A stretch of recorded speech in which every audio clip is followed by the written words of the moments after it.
heading out to do a little camping, or as some might call it, overlanding. But I guess I think of overlanding as when you actually do a little four-wheeling to get somewhere, and we're not really going to do that. I'm going to hit some dirt road on the way there, but it isn't like it's, you know, going to be doing any trails or anything like that. Though I suppose overlanding is where you camp and you go somewhere and you use your vehicle as your camper, I guess. I don't know. What is overlanding? Drop it down in the comments below. Let me know what you think it is. But I've got the rooftop tent on, and that was a bit of a fun experience, as I will show you. I had the ARS rooftop tent mounts, which are about a 3-inch mount, and I had to swap that out to the ARS load bars. That's Metal Cloak ARS, and mount the tent to that simply because with the 2.5-inch Metal Cloak dual rate lift, I couldn't get out of the garage otherwise. So I had to take the Metal Cloak ARS mod rack off of the Jeep and remove the 3-inch roof standoffs that I had the tent mounted on previously. And you know, I really liked that setup because I could put like traction boards under the tent. It gave me some extra room up top, and I will be using part of that mod rack so that I can still haul some things in front of the tent, but I won't be using it under the tent anymore because of that dual rate suspension. It just lifted me up a little too much. But we got everything in here, and I got the Smittybilt refrigerator. My wife and I call it the refrigerator. And it's running pretty good. I mean, I've been pretty impressed with it. I started a few nights ago. It was 90 degrees in the garage, and it kept getting 90 to 95 no matter what I did. You know, it just, the end of the day, it faces the western sun and catches that evening heat and just cooks the garage. So got it in there, got it fired up, though it's kept everything cold. It's done its job, so that's awesome. And now it's running on the 12-volt connection to the Jeep. And I've noticed that if you try to have it go to, you know, 34 on the refrigerator side and -4 on the freezer side, you know, it actually draws more power than the Jeep's giving it. So I've seen it drop from 12.6 volts to 12.3. We'll see how it does over a 2-hour drive. Now the idea is we'll be running that off of a Jackery with a 100-watt solar panel. This thing's only supposed to draw 40 to 70 watts, so you know, we're going to find out if that little Jackery 550 can run it very long. So I'll bring that to you and I'll let you know. But what I've got is I've got a ground tent in here. I've got pretty much all of the cooking supplies, and I've got the food and the drinks. I got the extra cooler.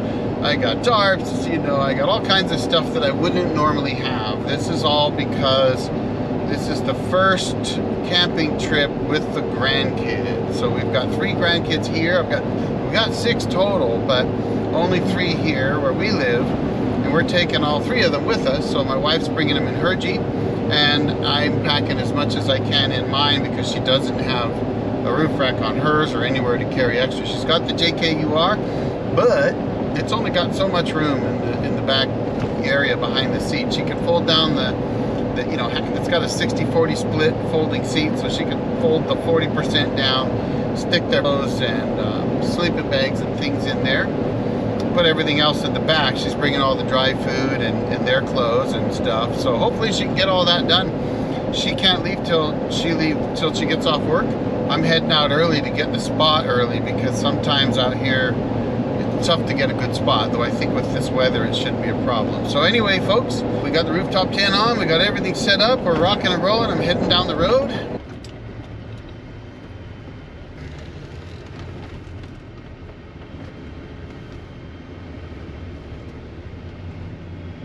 Starting to get a little rainy, just a little bit, coming into the town of Dayton. Hopefully it doesn't rain too much. It said 1/10 of an inch unless you got caught in a thunderstorm. So we'll see if we get wet on the way to the campground. We're just staying in it's a U.S. Forest Service / state campground. First come, first serve, you know, $8 a night, no amenities, couple of all toilets, you know, that's about it. we've camped here many times before when the kids were young, and it was fine. So, you know, hopefully it still is, but we'll see how it goes. We're getting into Dayton, and I'll top off the fuel. I'm doing good, getting 16 miles to the gallon. Not bad with the rooftop tent up and all the weight I'm carrying, but again, we'll top it off just a little bit and send a message back home, say I'm heading up over the hump because I lose my cell coverage once I leave town. Well, we're definitely out of civilization now. As you can see, I put a shirt on. It was getting a little chilly. It's 66 degrees and I'm heading into what is clearly some rain. But there is definitely a downpour ahead of me. Definitely getting rained on now, but it's not terrible. I've definitely been in worse conditions, but we're getting rained on now.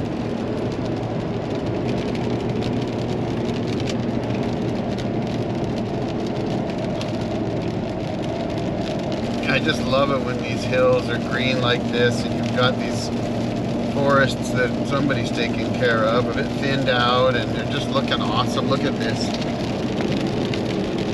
Folks, it's only 2:45 in the afternoon right now, and look at this. It looks like, you know, the day's mostly over and we're into the evening. It's just getting into some ugly clouds, so let's hope they stop, because otherwise I don't think the grandkids will have a lot of fun if they can't get out and run around and play a lot. So we'll see how it goes. You can see this grade. You can see the edge drop off over there. It's not a road that you want to mess around too much on, that's for sure. Apparently when they dammed up the Columbia and the Snake and they put in all the dams, they lost some really great fishing holes, recreational apparently fishing holes. And so I guess the state or Corps of Engineers or who, I'm not sure who did it, but they decided to turn this valley into kind of a recreational area. They dug a bunch of lakes in and they used the river to feed them. I've come down here in the winter, and boy, I'll tell you what, you don't want to come down here in the winter without four-wheel drive and studs or chains. It can be pretty dangerous. But now once we get to the bottom, we get back to pavement, but we're gonna make a quick stop at a store called The Last Resort. Maybe pick up some firewood there since there's not a lot to go get. There might be, but I didn't bring a chainsaw with me, so we'll go to Last Resort, we'll get some wood if they've got some, and then we'll head on to the campsite. Alright, well, a bundle of firewood that fits in my overlanding bag on the back of the Jeep cost me $8. You know, that's alright. Just a little bit, that way if when the kids get here later, if it's still kind of chilly out, at least maybe I can get a fire going for them and warm them up. The water's pooling up on the road, and I mean, this isn't the ideal weather for setting up a campsite, is it? That is just not good, but maybe it'll slow down now. It looks like the clouds are rising. It's not supposed to rain. Oh yeah, sure, we come around a corner and it's like, oh, they're still low. Yeah, it's not supposed to be like this. Don't trust the weatherman. That's the only job you can have where you can be wrong half the time and never get fired. We're gonna get into the trees, and you know, uh-oh, bump. Oh, good gosh. That was terrible. That's not a bump, that's a hole in the road. What I'm trying to do is wiggle the Jeep in as close to this tree right here as I can, and run the Jeep this way, and then I can set up facing that way with my rooftop tent when it pops out. And then I can set the grandkids up right over here somewhere, maybe right there, and they'll be pretty close. Obviously still raining out here. That's okay. We got lots of time to get set up.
Stopped raining a while ago and I worked hard to get the camp set up for everybody. Got the kids' tent up. One thing about the annex for the ARB Simpson 2 rooftop tent, or Simpson 3, whatever the heck this is, I'll drop it down below. I want to say 2. Is that it's not made for a lifted Jeep, so you can see you just have to step over to get inside. That's okay. But the other problem is with the load bars, and I don't know if you could see this, I'll step inside. With the load bars here, I've either got to cut those off, or as I said before, I'm going to switch to the Metal Cloak ARS low profile rooftop tent mounts. So these, they won't extend this far, and then I'll be able to close this all the way up easily, and I may be able to do that with a little help from my wife, but it pushes it out away from the Jeep. So if I can get that done, then I can zip this up here, and then this, you know, is just because the rooftop tent cover is laying against the Jeep. You can take that off, but it would be a pain in the butt right now because the tent's down. So you just leave it there, and then this rides up against it. Now there is enough room in here that we could put a chair here. If I pull those out, put some stakes in them, I can put a chair over there, I can put a chair here. And actually with the Grands, I could set up a couple chairs. We could sit in here if the weather's bad. But as you can see, I haven't staked it all the way down. So I've got to do that still. But I've got my, I don't know what you want to call those, awnings, flies. I've got them out all the way around because it has been raining. So it was raining when we got here. And of course, I'm using an RV style, they're like Legos that are just leveling blocks. I know a lot of guys use rocks and they just drive up on some rocks right here. But you know what? I carry these because they're easy. And you can see I've got some down there too. Of course, when the Jeep is, you know, sitting high like that, then you're gonna run into some issue with leveling it. But you know, it's reasonably close. I didn't even put a level on it. Don't care, it's fine. It looks pretty good to me. The back rack here, that's a Smittybilt back rack. And it's a, I guess you call that a tailgate rack.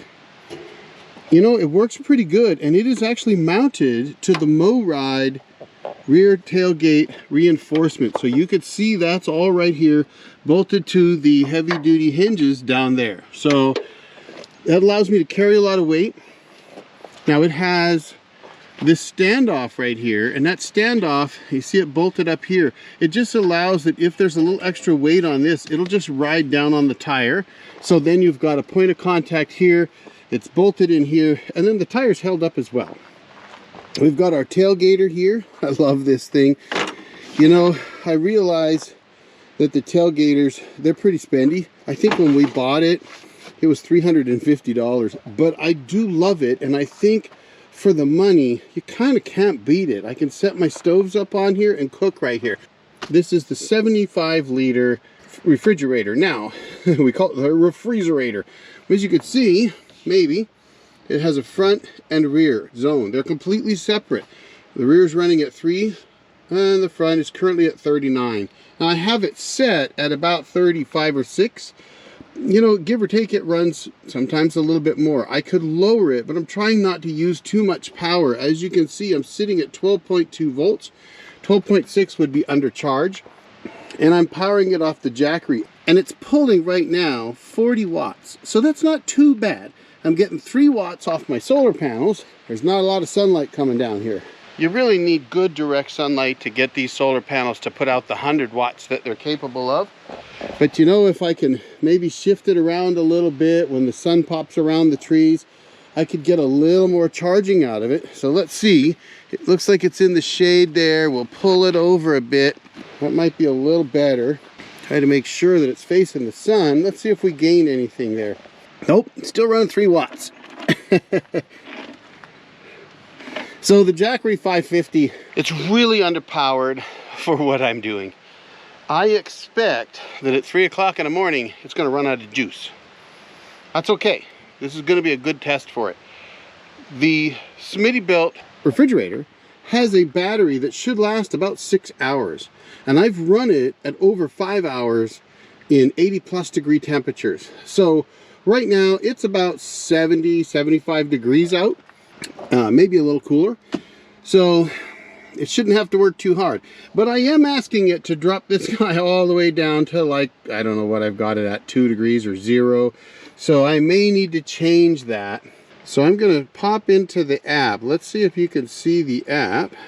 I've got the front set at 36 and the back at 0. So I'm going to bump this up to, like, I mean, honestly, folks, it's a camping freezer. I think 10 degrees would be fine. That's still well below freezing. So I'm going to go ahead. This is saying that it's at -2 right now at 39. So -2 and 39. I'm going to tell it to go ahead and let it go to 10 degrees. So that maybe will draw a little less power on the Jackery. You know what? It dropped it down to 10 watts. Look at that. 10 watts ain't bad. If I could get it to run 10 watts for a while. I've got the solar panel on there. It's giving me a few more. I'm only drawing about, you know, well, 13 watts really. 10 off the Jackery. So there you go. I parked sideways. The beauty of a two-door Jeep when you're alone is it's pretty easy to go ahead and back in here and then turn it sideways and then pop your tent out the other side. So gotta love the old Jarhead Jeep. Folks, I love this Jeep. You haven't figured that out yet. Now, I'm sorry that I haven't put out a lot of videos lately. On my main channel, which is about sawmilling, off-grid, that kind of stuff, I've talked a little bit about having some back trouble. I've got a herniated disc in my back, and I've got stenosis in my back. So that's really kind of slowed me down a little bit. I had plans to do a bunch of videos. I know you're like, whatever, Jarhead, get her done. But I just wanted to kind of tell you why I haven't really made a lot of videos. And honestly, because I went back to work, that's taken up a lot of my time. I'm gone 12+ hours a day, Monday through Thursday, and that only gives me about half an hour Monday through Thursday in the morning between 4:30 and 5 a.m. to work on videos for my main channel. And then Friday, I knock out a video and I put it out on Saturday. So now I'm going to try to work a little bit more on my Jeep stuff, and we'll get some video for you. We did cedar tree again recently. You know, the last video I put out on cedar tree was just a kind of a crazy video. I mean, it was just straight, boom, here it is.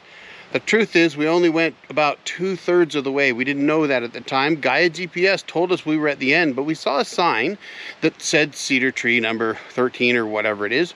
And we thought, well, maybe that's an optional one.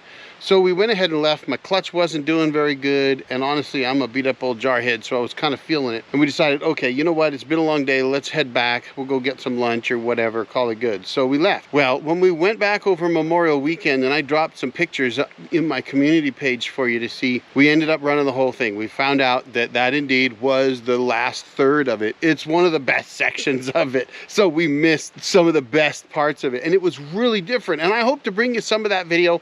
I didn't take video, but other club members did, and they've told me they'll give it to me. So I'm planning on putting together more of a club video of everybody running, but you'll get to see the old Jarhead's Jeep bouncing off some rocks and stuff. So that's good. It's a lot of fun. And I'm telling you, we jumped and bounced quite a bit. So hopefully I'll be able to bring that to you. I'm pretty sure that Mandy and Megapixel got some of that video, and Lance at Living for Today, he's got some video, and hopefully I can get that from them, as well as Robert and Snow. I think they've got some. We'll put that all together, and I'll try to bring that out to you. So anyway, one of the things I was going to show you is these here. These are just plain old, kind of like an action packer, but they're thinner. And you can see that I can put one right here, and I stack the other right on top, and I can strap them up. So they actually work really good to bring extra gear here. Now you do need to leave this space here open, because there's a vent down here where this refrigerator breathes, and so it blows hot air out there, and if you block that up, not a good thing. So just kind of an FYI. And then these things here, these are racks that I talked about on Wrangler Forum. They're more, the cut to them is more for a JKU than a JK, But they do work, and all of this stuff here stayed in place when I was on Cedar Tree bouncing all over the place, and I had a water bottle up here and it stayed as well. So they do work. They work okay. Now we did put, well, I won't pop up there because I don't want to get any dirt in my drink right there, but we did put another mattress up in the rooftop tent, another 1.5 inch memory foam on top of the 1.5 inch that's in there. I didn't find it really comfortable enough with just the 1.5 inch that ARB sends it with, but it's easy enough to put a second 1.5 inch in and it still folds up, so no issues right there. And we got her all set up. It's all ready to go. I just got to wait for grandma and the grandkids to show up. Otherwise, we're ready to go. In any case, folks, I'm going to let you go. I got some relaxing to do. Got to wait for the wife and the grandkids. So we'll kick back, have a good evening. I'll bring you a little bit of fire time. Let's pour a bourbon and enjoy it.